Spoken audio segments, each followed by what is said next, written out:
بسم اللہ الرحمن الرحیم۔ السلام علیکم۔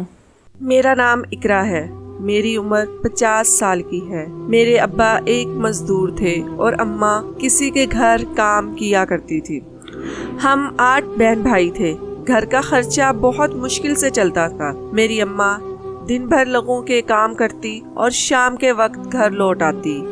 ہم 8 بہن بھائیوں میں سے میں سب سے بڑی تھی۔ مجھے پڑھنے کا شوق نہیں تھا، لیکن میری اماں چاہتی تھی کہ میں کچھ پڑھ لکھ جاؤں، جس بنا پر میں نے 10 جماعتیں پاس کی۔ میری اماں مجھے بہت سمجھاتی کہ پڑھ لکھ جائے گی تو کسی کے گھر کام نہیں کرنا پڑے گا، لیکن میری سمجھ سے ہر چیز باہر تھی، کیونکہ 2 وقت کی روٹی گھر بیٹھے مل جاتی تھی۔ میرے ابا کچھ سخت مزاج تھے، لیکن اماں نرم طبیعت کی مالک تھی۔ ابا ہر وقت ہمیں کھانے پینے سے ٹوکتے رہتے اور اماں کی ہمیشہ یہی کوشش ہوتی کہ ہمیں اچھے سے اچھا کھلائیں۔ ابا ہمیشہ ہمیں برا بھلا کہتے، ہر وقت کہتے رہتے کہ کوئی پیسہ بھی کما کر دکھاؤ، اتنی بڑی ہو گئی ہو۔ اور میں دھنگ اپنے باپ کی باتیں سنتی کہ آخر کون سا باپ ہے جو اپنی بیٹی کی کمائیاں کھانا پسند کرتا ہے۔ میرے ابا انہی مردوں میں سے ایک تھے۔ میرے ابا نے ایڑی چوٹی کا زور لگا لیا کہ میں پڑھائی چھوڑ کر لوگوں کے گھروں کا کام کروں، مگر اماں ایسا نہیں چاہتی تھی۔ اماں نے دن رات محنت کر کے لوگوں کی ٹکے ٹکے کی باتیں سن کر ہمیں پالا تھا۔ چونکہ میں گھر کی سب سے بڑی بیٹی تھی، اسی لیے اماں کو میرے لیے بہت ارمان تھے۔ اماں نے مجھے FA میں داخلہ دلوا دیا، جس وجہ سے ابا نے گھر میں بہت شور مچایا، بہن نے ہنگامہ کیا، لیکن اماں 1 منٹ کے لیے بھی اپنے قدموں سے پیچھے نہ ہٹی۔ ابا کی لاکھ مخالفت کے باوجود میں کالج جانا شروع ہو گئی۔ ایک روز اماں کی طبیعت کچھ ناساز تھی۔ بہت ضد کر کے میں اماں کے ساتھ ان کی مالکن کے گھر گئی۔ جب واپس لوٹی تو میرے پیروں تلے زمین نکل گئی۔ گھر کے صحن میں ایک گول دائرے میں لکڑیاں جل رہی تھی اور ابا میری کتابوں کا ایک ایک صفحہ پھاڑ کر جلا رہے تھے۔ میری تو حیرت سے آنکھیں پھٹی کی پھٹی رہ گئی۔ مجھے یقین نہیں آ رہا تھا کہ میرے ابا نے مجھ سے نفرت میں میرے تعلیم کے ذریعے کو ہی ختم کر دیا۔ اس دن میرے تمام خواب خواہشات اسی آگ میں جل کر راکھ ہو گئے۔ اس دن ایک نئی اقرا پیدا ہوئی تھی۔ 2 مہینے بعد میں 18 کی ہونے والی تھی اور اس جنم دن پر میں اماں سے نیا بیگ تحفے میں لینے والی تھی، لیکن ابا نے میرا مستقبل اس آگ میں جھونک دیا۔ اب ہر روز گھر میں ایک نئی جنگ چھڑتی۔ ابا مجھے کام پر بھیجنا چاہتے، لیکن اماں ایسا نہیں چاہتی تھی۔ ایک شام ابا پھر سے اماں سے جھگڑا کر رہے تھے۔ جب اماں نے ابا سے بولا کہ کیا وہ نہیں جانتے کہ باہر کے حالات کیا ہے، جوان بیٹی کو اب کام پر ڈال دیں۔ میری حیرت کی انتہا نہ رہی جو ابا نے بولا کہ جوان ہے تو کیا اب سر پر بٹھا کر رکھ لوں، کمائے گی نہیں تو کھائیں گے کہاں سے؟ گھر کے اخراجات بہت بڑھ گئے ہیں۔ 2 مہینے جیسے تیسے گزرے اور میں 18 سال کی ہو گئی۔ میں 18 سال کی تھی جب مجھے ابا نے ایک بنگلے میں کام پر رکھوا دیا۔ کام کچھ زیادہ نہیں تھا، وہاں کے صاحب بہت امیر تھے۔ میں ان کی بڑی ماں کی دیکھ بھال کرتی، ان کا ناشتہ پانی اور دوا کی ساری دیکھ بھال میری ذمہ تھی۔ کچھ میں 10 جماعتیں پڑھی ہوئی تھی، تبھی مالک کو مجھ پر کچھ اعتبار تھا۔ وہ بڑھیا سے متعلق جو بھی بات ہوتی مجھ سے ہی کہتے۔ میں بہت دیکھ بھال کرتی۔ ایک بات جو میرے اندر تجسس پیدا کرتی وہ یہ تھی کہ بڑھیا جب میرے صاحب کو دیکھتی تو پھوٹ پھوٹ کر رونے لگتی اور بار بار اس کے پاؤں پکڑنے کی کوشش کرتی، جو وہ روتے ہوئے پیچھے ہٹ کر ناکام بنا دیتا۔ مجھے دونوں کا یہ رویہ دیکھ کر بہت حیرانگی ہوتی۔ میں نے بہت کوشش کی تھی کہ میں پتہ لگوا سکوں آخر ماجرا کیا ہے، لیکن میں کبھی سمجھ ہی نہ پائی۔ ابھی مجھے چند مہینے ہی ہوئے تھے کہ کچھ عرصہ میں بڑھیا مر گئی۔ صاحب کا بڑھیا سے بہت پیار تھا۔ اس کے مرنے پر صاحب پھوٹ پھوٹ کر روئے تھے، اتنا کہ کبھی میں نے کسی مرد کو روتے دیکھا ہی نہیں تھا۔ صاحب کی ایک بات جو بہت حیران کن تھی وہ یہ ہوا تھا کہ صاحب نے بنگلے کے صحن میں خوبصورت قبر بنوائی، قبر کے چاروں طرف پھول لگوائے اور اس قبر کے چاروں طرف ایک چھوٹی سی پانی کی نالی بھی بنوائی۔ قبر بنوانے کے بعد مجھے اپنے پاس بلایا۔ میں حیرت سے ان کے پاس کھڑی تھی تو مجھے کہا تجھے اس قبر میں میری ماں کے ساتھ 1 رات گزارنی ہوگی اور اگلے صبح مجھے بتانا کہ قبر میں کیا کیا ہوا، بدلے میں تجھ سے شادی کر لوں گا۔ پہلے تو میں اس کے سوال پر خوب حیران ہوئی، کون زندہ انسان مٹی میں دب کر رہ سکتا ہے؟ میرا تو خوف سے برا حال تھا، میں نے تو صاف انکار کر دیا، لیکن جب صاحب نے مجھ سے اصرار کیا تو میں راضی ہو گئی۔ مجھے بھی بڑھیا کے ساتھ اندر لٹایا گیا، لیکن میری جان تو تب نکلی جب قبر کو بند کیا جا رہا تھا۔ کتنا مشکل ہوتا ہے زندہ انسان کا گھٹن زدہ زندگی جینا۔ جو انسان سانس لے سکتا ہو، حرکت کر سکتا ہو، اس کے لیے گھٹن زدہ زندگی ایک قبر کی مانند ہوتی ہے۔ میں پہلے اطمینان سے لیٹی رہی، لیکن جوں ہی قبر بند ہو رہی تھی تو میرا سانس بند ہونے لگا۔ میں نے جلدی سے اپنا ہاتھ قبر سے باہر نکالا اور چیخنا شروع کر دیا۔ میرے صاحب نے جلدی سے مجھے قبر سے باہر نکالا تو میرا سانس بند ہونے لگا تھا۔ مجھے ایسا لگا تھا جیسے اتنے بڑے گھر میں بھی میرے لیے آکسیجن کم ہو رہی ہے۔ صاحب نے حیرت سے میری حالت کی طرف دیکھا اور جلدی سے ملازمہ کے ساتھ مجھے گھر کے اندر بھیج کر پانی پلایا تو میری حالت کچھ درست ہوئی۔ رات کے وقت جب سب مہمان گھروں کو لوٹ گئے تو میں نے صاحب سے بات کرنے کا ارادہ کیا۔ میں جیسے ہی کمرے میں داخل ہوئی تو میری روح کانپ گئی جب صاحب کسی کی تصاویر کمرے میں رکھے جلا رہے تھے۔ میری روح تو تب کانپی جب صاحب نے ان میں سے ایک تصویر کو پکڑ کر کینچی کے ساتھ اس کے چھوٹے چھوٹے ٹکڑے کر دیے۔ میں نے خوف سے صاحب کی طرف دیکھا، وہ اس وقت نارمل انسان نہیں لگ رہے تھے۔ میں مارے خوف کے جیسے ہی واپس مڑنے لگی، صاحب نے مجھے میرے نام سے پکارا۔ میری تو جان لرز گئی۔ میں نے ڈرتے ہوئے صاحب کی جانب دیکھا جو مجھے ہی دیکھ رہے تھے۔ صاحب کی آنکھوں میں خون اترا ہوا تھا۔ ان کی آنکھوں کو دیکھ کر میری روح کانپ گئی۔ میں جلدی سے صاحب کے پاس گئی اور ہاتھ باندھ کر سر جھکائے کھڑی ہو گئی۔ میرے دل میں بہت سے سوالات تھے، لیکن میرے اندر ابھی کچھ بھی پوچھنے کی ہمت نہیں تھی۔ میرے صاحب نے میرا ہاتھ پکڑ کر مجھے اپنے پاس بٹھایا تو خوف سے میری ٹانگیں کانپنے لگی۔ کمرے میں بالکل خاموشی تھی جو ماحول کو مزید خوفناک بنا رہی تھی۔ میں نے گلا کھنگارا اور اپنی بات شروع کی۔ میں نے صاحب سے پوچھا کہ یہ کون ہے جس کی آپ تصویریں جلا رہے ہیں؟ صاحب کے ایک لفظی جواب پر مجھے تجسس ہوا جب صاحب نے بولا کہ یہ میری پھپھو ہے۔ میں نے اپنے صاحب سے پوچھا کہ وہ ان کی تصویریں کیوں جلا رہے ہیں اور مجھے بڑھیا کے ساتھ قبر میں جانے کا کیوں کہا تھا، جس پر میرے صاحب نے جو بتایا میری جان لبوں پر آ گئی۔ عورت کا یہ روپ دیکھ کر تو میں خود کو عورت کہتے ہوئے بھی شرمندہ ہو رہی تھی۔ میرے صاحب نے بتایا کہ بڑھیا جو اس کی ماں تھی، جب ان کی شادی ہوئی تو گھر میں اس کے شوہر اور ایک نند کے علاوہ ایک بوڑھی ساس تھی۔ صاحب کی اماں کا نام عالیہ تھا۔ جب عالیہ کی شادی ہوئی تو وہ الگ رہنا چاہتی تھی، لیکن صاحب کے ابا اور صاحب کی پھپھو میں بے حد محبت تھی۔ دونوں ایک دوسرے پر جان چھڑکتے تھے۔ شروع میں عالیہ نے صاحب کی پھپھو پر تھوڑے تھوڑے ظلم کرنا شروع کیے جو صاحب کی پھپھو برداشت کر لیتی تھی، لیکن عالیہ کی ساس جو بہت ضعیف تھی عالیہ کی ظلم کی تاب نہ لاتے ہوئے مر گئی۔ عالیہ کی ساس کی ساری ذمہ داری عالیہ کے شوہر نے اس پر ڈال دی۔ ایک روز گھر پر کوئی موجود نہیں تھا کہ عالیہ نے موقع غنیمت جانتے ہوئے ساس کو راستے سے ہٹاتے ہوئے ساس کے چہرے پر تکیہ رکھ کر اس کی جان لے لی اور سب کو ایسے محسوس کروایا جیسے موت ہارٹ اٹیک سے ہوئی ہو۔ جب رب رسی ڈھیلی چھوڑے تو ہر کام انسان کی سوچ کے مطابق ہوتا ہے۔ عالیہ کی سوچ کے مطابق ہی سب کچھ ہو رہا تھا۔ صاحب نے بتایا کہ عالیہ نے ساس کو مارنے کے بعد صاحب کی پھپھو پر بہت ظلم کیے۔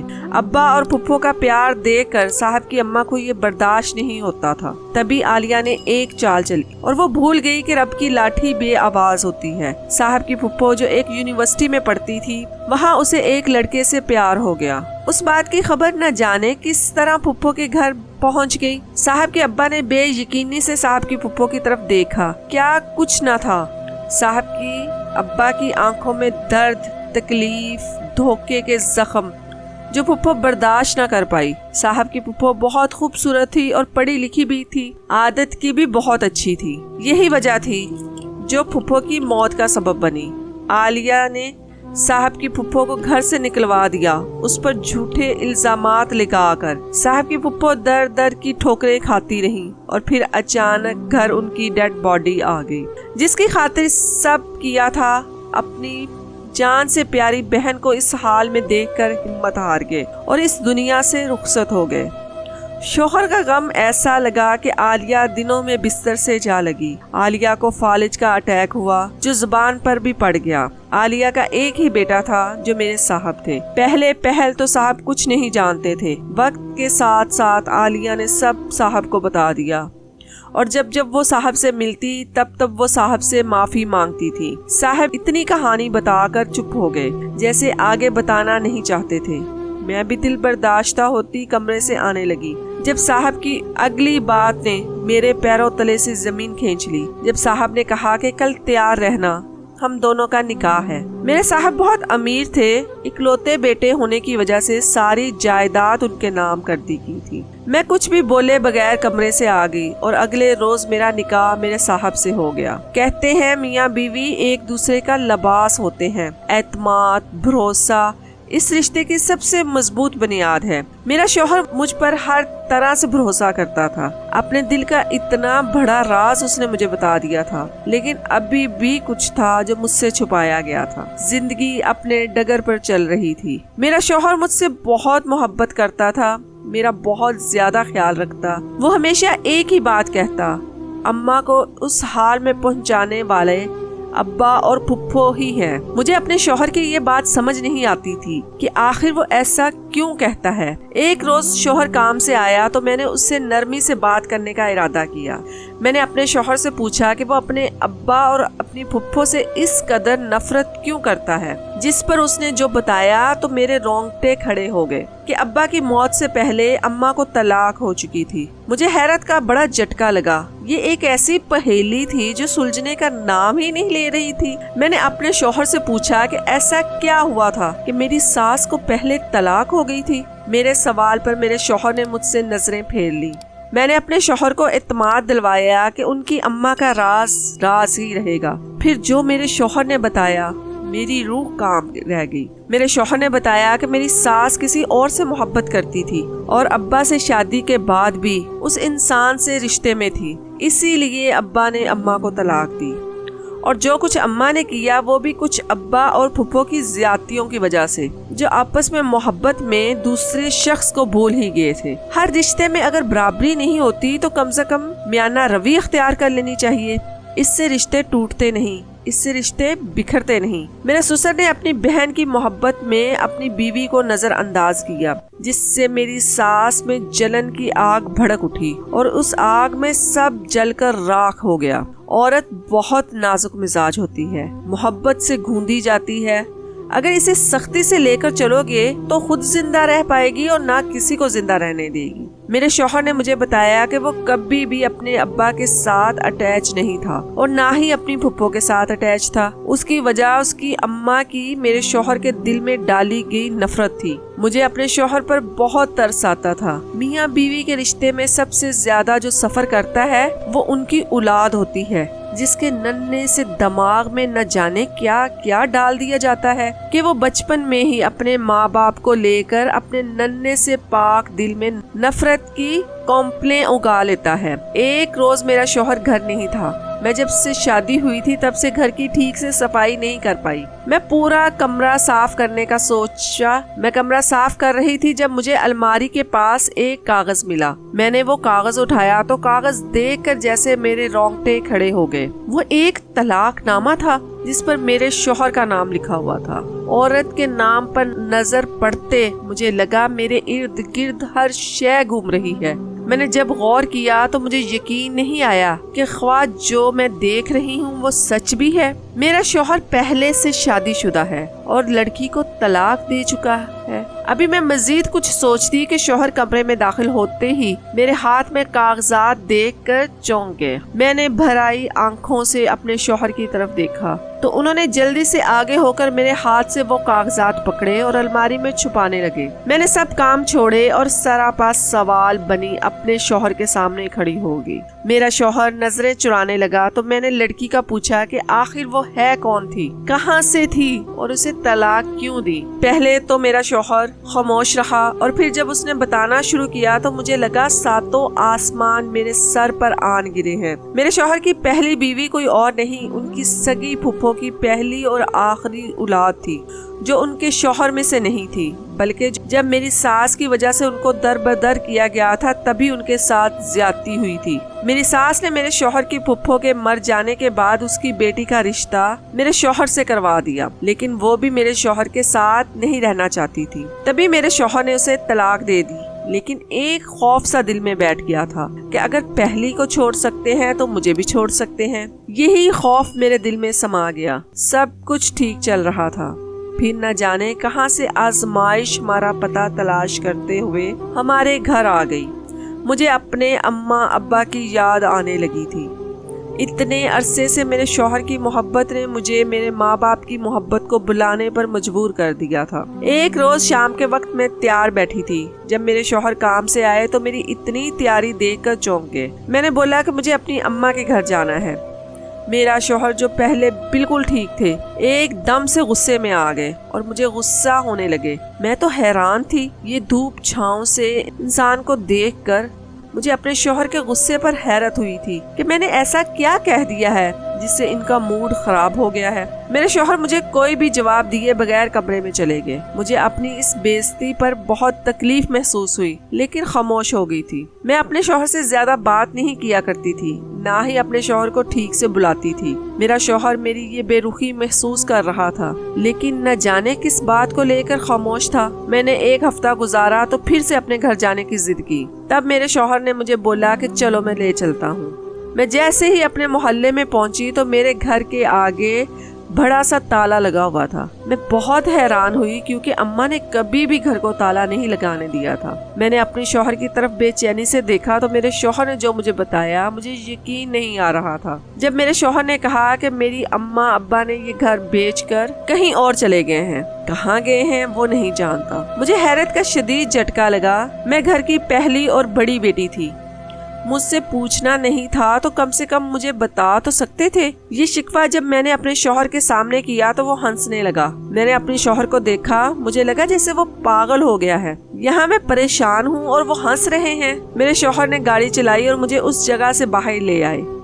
مجھے ایک آئس کریم پارلر کے پاس گاڑی روک کے آئس کریم کھلوائی، لیکن میں اب بھی پریشان تھی۔ میرے شوہر نے گاڑی گھر کے راستے پر موڑنے کی جگہ ایک سنسان جگہ پر موڑ دی اور ایک سنسان راستے پر گاڑی روک دی۔ راستہ دیکھ کر میری روح لرز گئی۔ مجھے سمجھ نہیں آئی کہ میرا شوہر مجھے یہاں کیوں لایا ہے۔ میں نے حیرانگی سے اپنے شوہر کی طرف دیکھا تو اس نے کہا کہ گاڑی سے اتر۔ میں خوف کے مارے اپنی جگہ پر جم کے بیٹھی رہی۔ جب اس نے پھر سے کہا کہ گاڑی سے اتر اور خود بھی گاڑی سے اتر گیا، میں گاڑی سے اتری اور اپنے شوہر کو دیکھنے لگی۔ راستے کے ایک طرف جنگل ہی جنگل تھا۔ میرا شوہر میرا ہاتھ تھامے مجھے جنگل کے اندر لے جانے لگا۔ خوف سے میری ٹانگیں کانپ رہی تھی۔ جو کچھ ہو چکا تھا میری زندگی میں، اب تو مجھے کسی پر بھروسہ ہی نہیں رہا تھا۔ میرے شوہر نے مجھے جنگل کے درمیان میں ایک گھر کے پاس روکا جو جنگل کے بالکل بیچوں بیچ تھا۔ آگے پیچھے کوئی گھر نہیں تھا۔ میں نے تجسس اور حیرت کے مارے اپنے شوہر کو دیکھا جس نے مجھے اندر جانے کا اشارہ کیا۔ میں خاموشی سے جھونپڑی کے اندر داخل ہو گئی۔ سامنے بیٹھے لوگوں کو دیکھا تو جیسے میری روح لرز گئی۔ سامنے ہی میرے ماں باپ ٹوٹی چارپائی پر لیٹے ہوئے تھے۔ میری تو جان لبوں پر آ گئی۔ میں جلدی سے ان کے پاس گئی، لیکن حیرت کی انتہا نہ رہی جب ابا نے مجھے دیکھتے ہی جلدی سے گلے لگا لیا اور میرے آگے ہاتھ جوڑ دیے۔ میں حیرانگی اور دکھ کے ملے جلے حال میں اپنے ابا کو دیکھنے لگی، لیکن ان کی بات سن کر جیسے میرے کان سائیں سائیں کرنے لگے تھے۔ مجھے اپنے کانوں پر بھروسہ ہی نہیں ہوا تھا۔ کیا ابا سب کہہ رہے تھے؟ جب ابا نے کہا کہ وہ میرے گناہ گار ہیں، میں نے اپنے شوہر کی طرف دیکھا تو انہوں نے مجھے پکڑ کر اپنے پاس بٹھایا اور مجھے جو بتایا، مجھے خود کے وجود سے نفرت ہونے لگی تھی۔ میرے شوہر نے بتایا کہ میرے ابا نے میرے شوہر سے بہت پرانا قرض لیا تھا اور جس وقت دینے کا وعدہ کیا تھا میرے ابا اس وقت قرض نہ دے سکے، جس کی بنیاد پر ابا نے میری بولی لگائی اور مجھے محض چند ہزار روپے کے عوض میرے شوہر کے آگے بیچ دیا، یہ کہہ کر کہ وہ مجھے کام پر ڈال رہے ہیں، میں وہاں ہی رہا کروں گی۔ میرے شوہر نے مجھے خرید لیا تھا۔ یہ تو اس کی اعلیٰ ظرفی تھی جس نے مجھ سے نکاح کیا اور مجھے عزت دی۔ میرا شوہر اپنی اماں سے بہت محبت کرتا تھا، تبھی اس نے مجھے تجسس کے مارے قبر میں جانے کا کہا، کیونکہ اس کی اماں جانے سے پہلے ایک ہی بات کہتی تھی، پہلی رات میں اکیلی ہوں گی قبر میں۔ مجھے خود سے گھن آنے لگی تھی۔ ابا کی بات سن کر مجھے میرے وجود سے نفرت ہونے لگی تھی۔ میں نے فیصلہ کر لیا تھا کہ اب میں کسی کے ساتھ نہیں رہوں گی، میں بہت دور چلی جاؤں گی۔ سب نے میرے وجود کا مذاق بنایا، میں ان سب سے بہت دور چلی جاؤں گی۔ میں اپنے شوہر کے ساتھ گھر گئی اور اس سے طلاق لینے کا فیصلہ کیا۔ میں نے اپنے شوہر سے صبح ہوتے ہی طلاق کا مطالبہ کیا۔ میری بات سنتے ہی میرے شوہر نے میرے چہرے پر زناٹے دار تھپڑ رسید کر دیا۔ میں تو حیران تھی اپنے شوہر کے رد عمل پر۔ میں نے حیرانگی سے اپنے شوہر کی طرف دیکھا جو گھٹنوں کے بل بیٹھتا میرے آگے ہاتھ جوڑ گیا۔ میرے شوہر نے مجھ سے کہا کہ میں اسے معاف کر دوں۔ اس نے مجھے خریدا، لیکن وہ مجھ سے سچی محبت کرنے لگا ہے۔ اب میرے بغیر نہیں رہ سکتا۔ اپنی ماں کے بعد میں دوسری عورت ہوں جس سے وہ محبت کرتا ہے اور بے انتہا محبت کرتا ہے۔ مجھے یقین نہیں آ رہا تھا کہ ایک مرد نے جو میرا محافظ تھا، اس نے مجھے بیچ کر مجھے 2 کوڑی کا کر دیا، اور دوسرا مرد اور دوسرا بھی میرا محافظ جس نے مجھے خرید کر امر کر دیا۔ مجھے اس دنیا سے روشناس کروایا جہاں میں عورت کو صرف صحیح نہیں کہہ سکتی تھی اور مرد کو صرف غلط نہیں کہہ سکتی تھی۔ زندگی نے مجھے دونوں چہروں سے متعارف کروایا۔ اگر عورت سچی ہے تو وہ جھوٹی بھی ہے، اور اگر مرد برا ہے تو وہ اچھا بھی ہے۔ عورت اور مرد کے درمیان ہوئی اس جنگ کا دوسرا نام انسان ہے۔